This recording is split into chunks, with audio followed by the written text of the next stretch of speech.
This is VEX Fasteners 101. So we need to talk about how these robots get built together.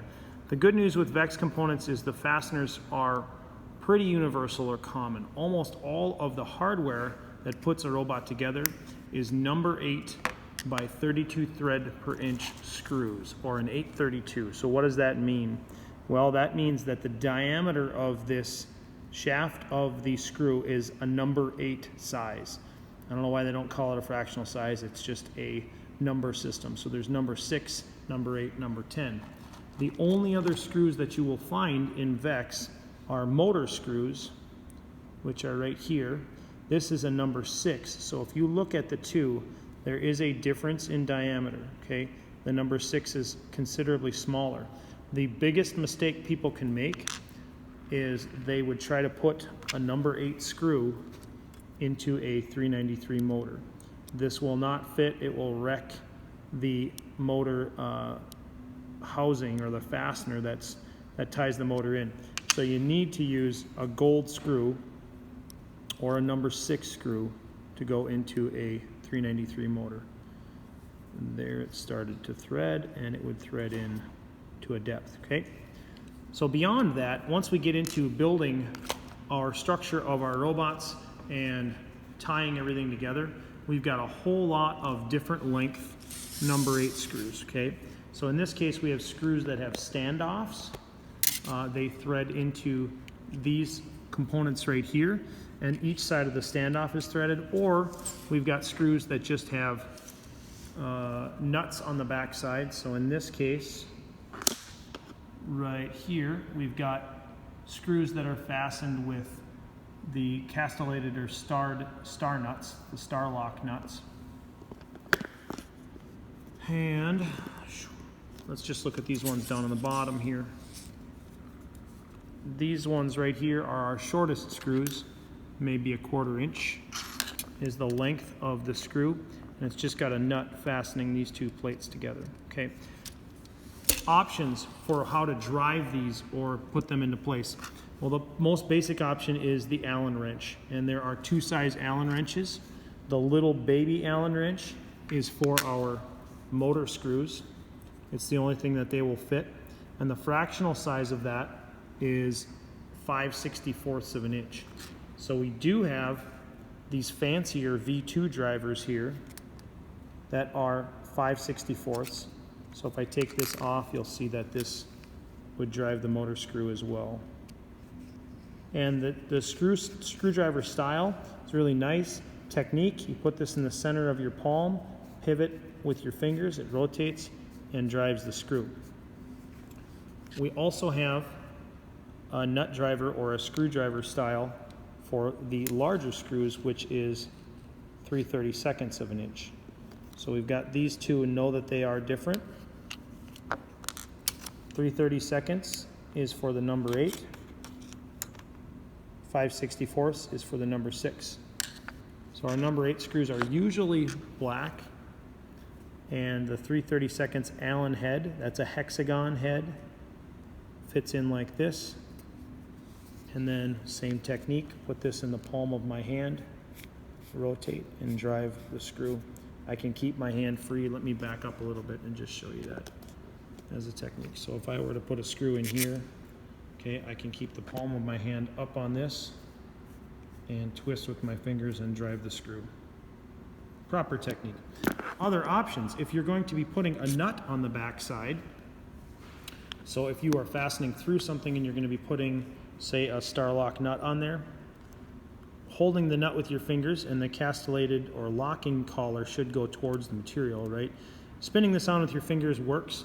The next option is what's called a VEX wrench, which is, in my opinion, an inferior option, but it's the freebie one that they send out with everybody. So the fractional size of this right here, where this fits together, is 11/32. That's 11/32 between these two flats, okay? So this is called a VEX wrench, but it's an open-ended wrench, and you can see the way it slips off of here. It would take a long time to turn this once it gets close to tight. So we've got some other options for you. This is a nut driver style, similar to what we saw, but this one is 11/32.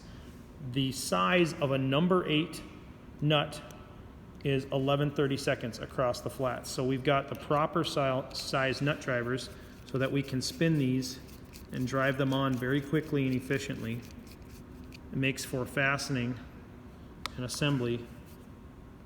It makes fastening assembly much easier, okay?